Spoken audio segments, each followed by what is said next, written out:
पुत्र हुए महाराज। इनके वंश में, चंद्र वंश में एक पुत्र हुआ जिनका नाम था गादी। गादी के नाम से जाना जाता था।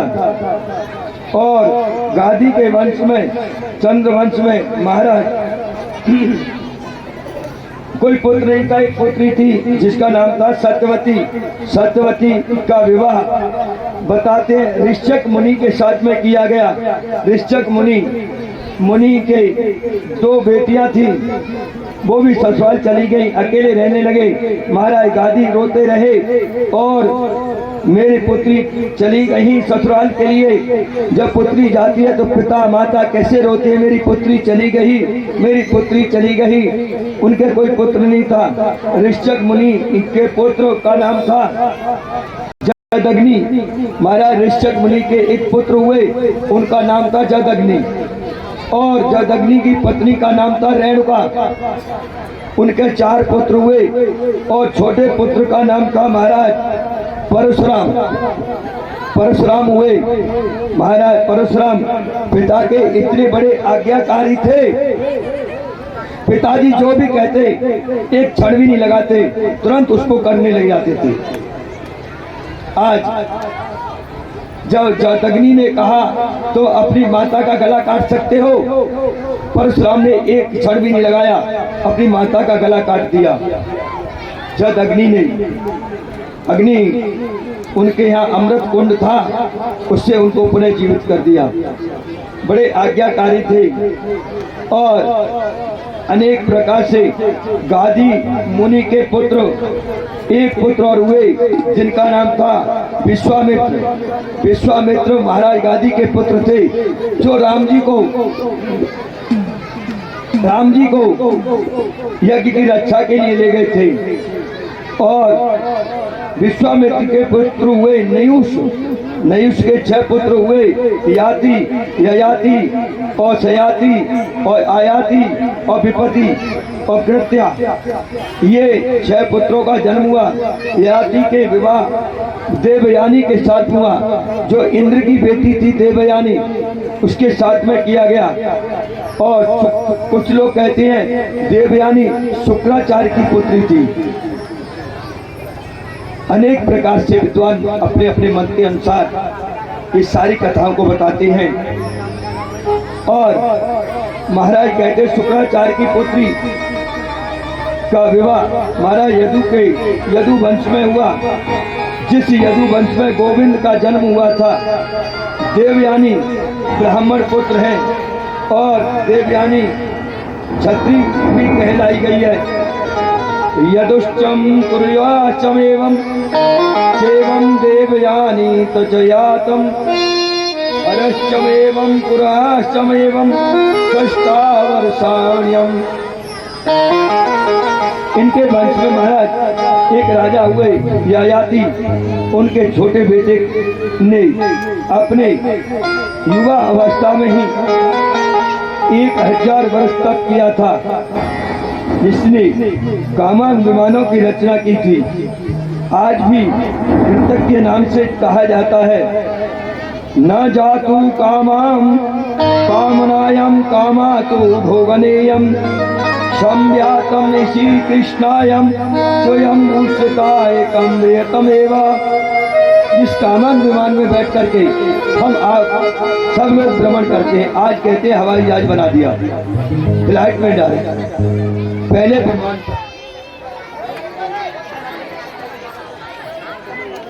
महाराज चंद्रवंश में एक राजा हुए।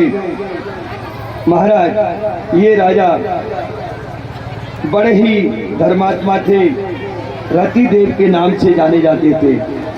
रतिदेव नाम के राजा हुए और 12 वर्ष तक वहाँ पर महाराज बताते वर्षा नहीं हुई, अकाल पड़ गया था।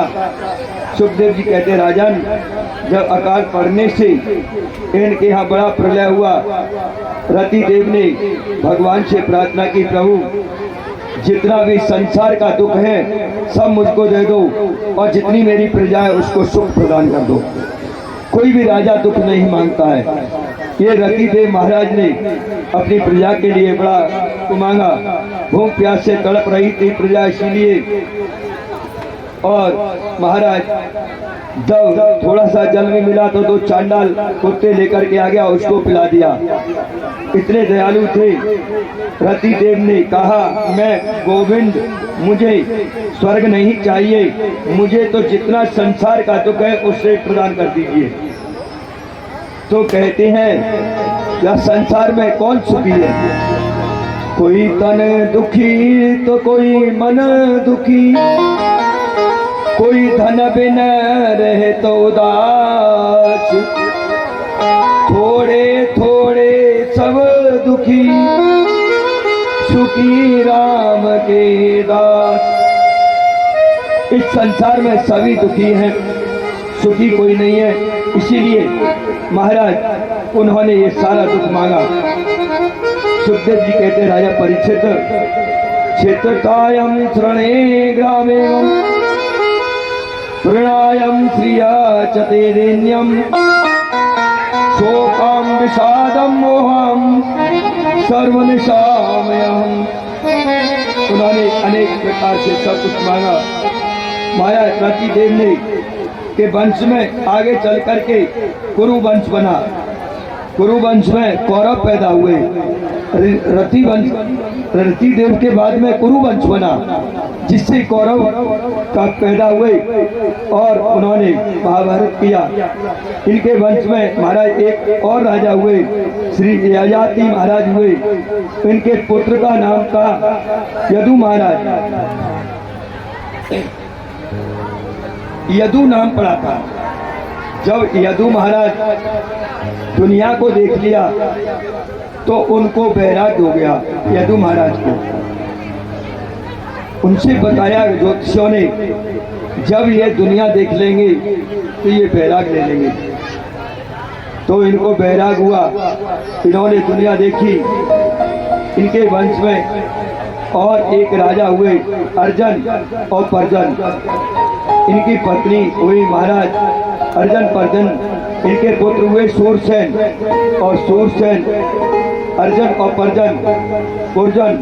इनके 9 पुत्र हुए। इनको नवनंदन के नाम से जाना जाता है। इनको नवनंदन कहते हैं।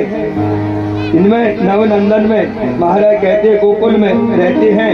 दूसरी पत्नी है, उनके बेटा हुआ सूरसेन। उनके पुत्र हुए वसुदेव। सुखदेव जी कहते हैं, हे राजन, सुखदेव जी ने कहा कि 7 पत्नियां थी। 7 पत्नियां थी, गौरवी, रोहिणी, भद्रा, मधुरा, रोचना, इल्या, देवकी और प्रमुख थी रोहिणी। महाराज देव की प्रमुख उनकी पत्नी थी। जब वसुदेव जी की 7 पत्नियां थी, छोटी पत्नी का नाम था, महाराज बताते हैं, एक पत्नी का नाम रोहिणी था, सबसे छोटी पत्नी का नाम था देवकी। और रोहिणी से बलराम का प्रकट हुआ। इनके 7 नाम हैं, बल, गदा, सारण और मूर्धन और विपुल और ध्रुव आदि नाम बताए जाते हैं। जो रोहिणी के पुत्र हुए बलराम जी, जो माता देवकी के 7वें गर्भ से आए थे। सबसे छोटी पत्नी है देवकी, जिनके 8 पुत्र हुए। सबसे बड़े पुत्र का नाम था कीर्तिमान।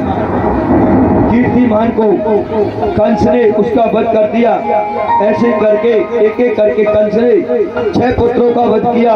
7वें में बलराम जी आए तो रोहिणी जब मिलने गई मथुरा में वसुदेव जी से, तो योग माया ने ये 7वें गर्भ को खींच करके रोहिणी के गर्भ में स्थापित कर दिया था, जिससे बलराम जी का प्राकट हुआ। बलराम जी का प्राकट हुआ।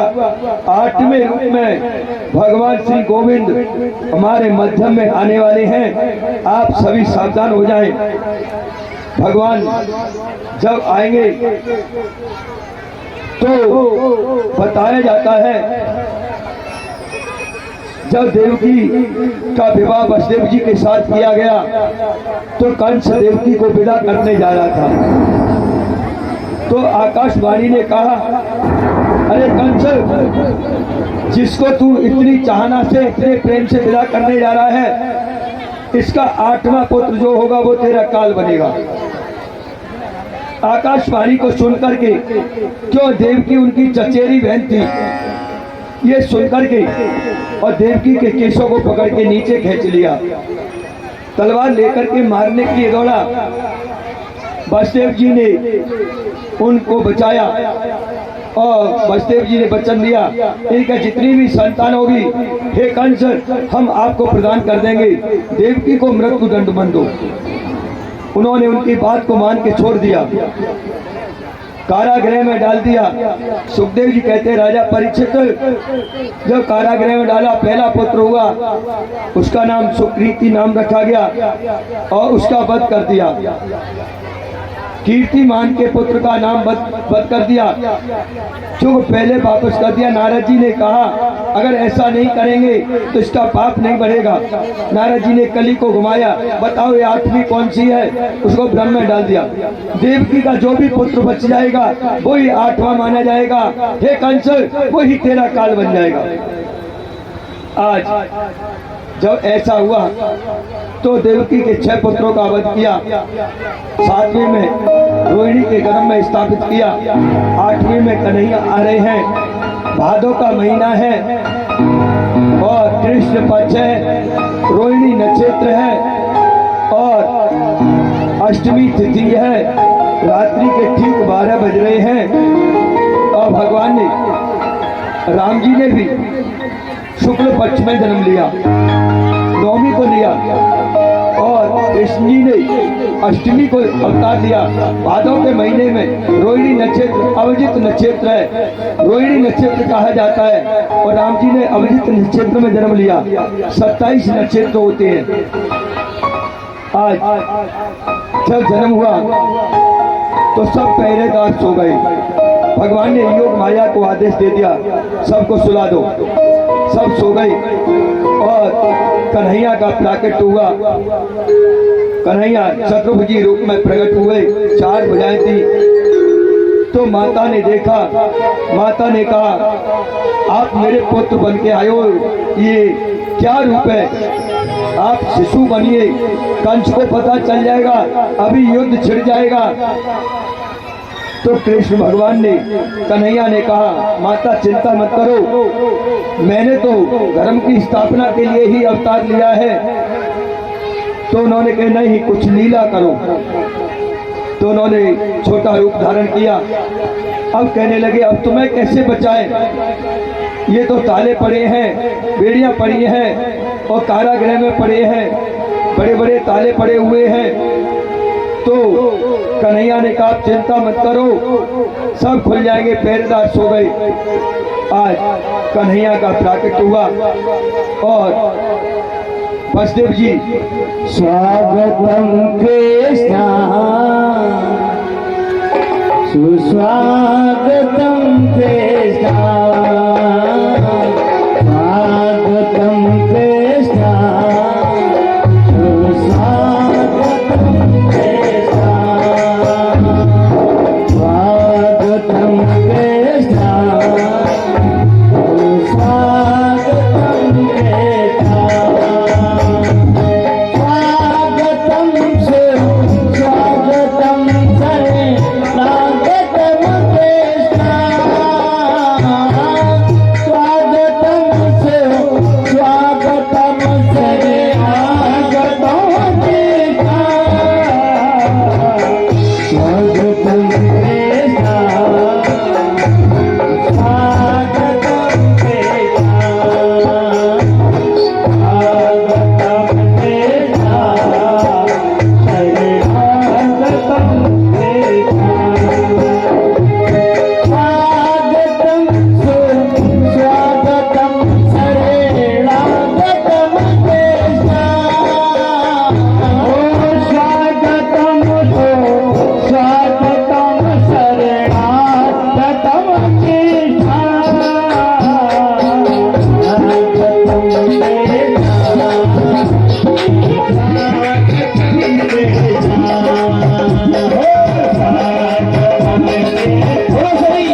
यमुना ने अपने वेग को बढ़ाया। मंद मंद वर्षा हो रही है और बादल छाए हुए हैं, बिजली तड़तड़ाहट कर रही है। और महाराज जब वसुदेव जी यमुना में जाने लगे,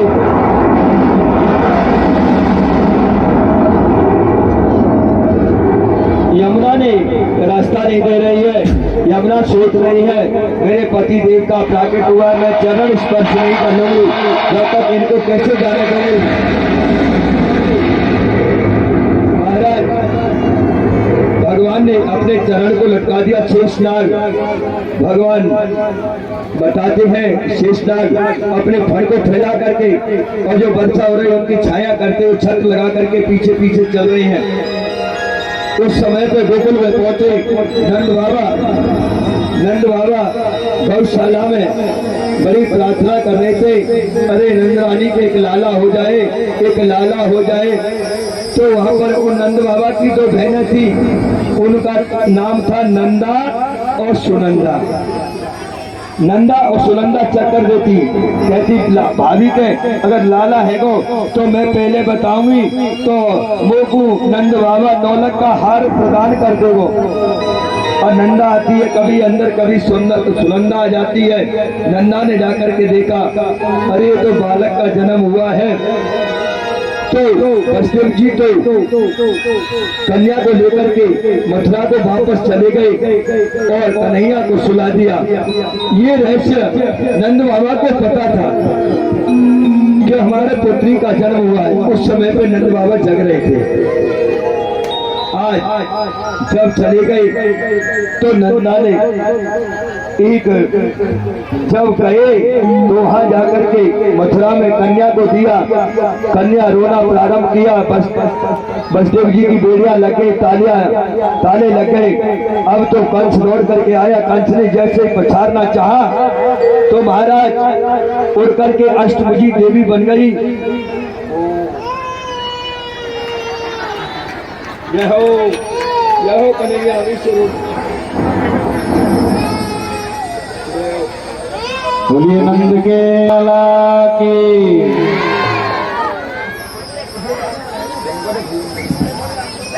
जब देवी ने कहा, अरे कंस तू मुझे क्या मारेगा, तेरे मारने वाले ने तो ब्रज में जन्म ले लिया है। कंस घबरा गया।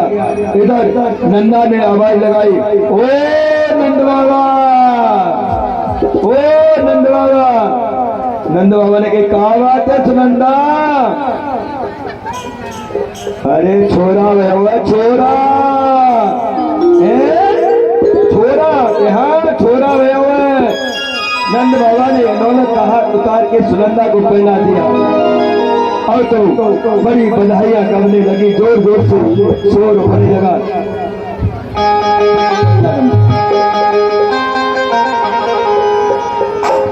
लल्ला जन्म सुनी आई,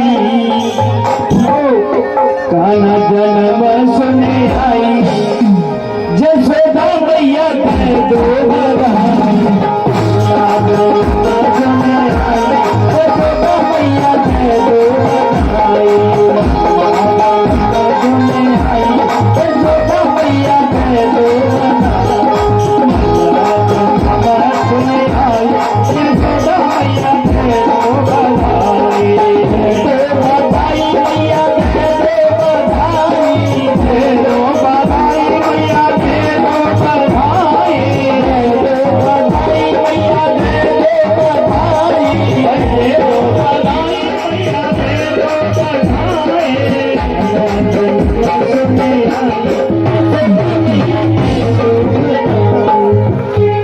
टॉफी बिस्कुट जो आए हैं वो हमारे पास लाओ, वो लौटाए जाएंगे। टॉफी बिस्कुट का है, लाइए। जब भी बधाई करेगी ये कल ये कहेंगे थापी गांव वाले, ये सेता वाले के बधाई पे ऐसी कोरी बधाई दे रहे थे महाराज जी। टॉफी बिस्कुट कहाँ है?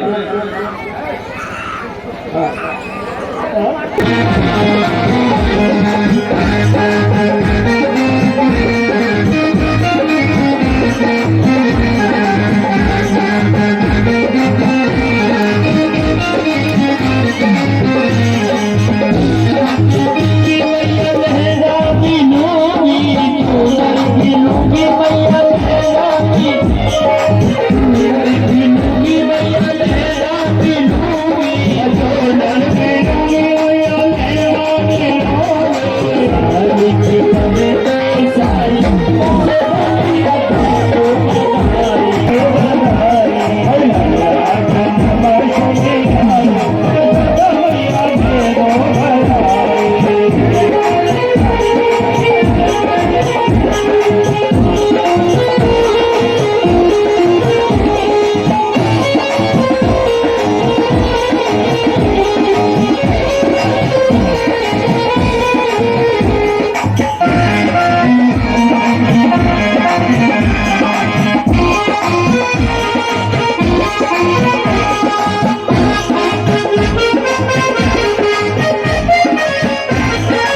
भैया अपनी जगह पे बैठ जाइए और आराम से गाना का बधाई देनी है। जिसको सूट लाए हो, कुछ भी भेंट रूप में लाए हो, वो प्रदान कर सकते हो आराम आराम से।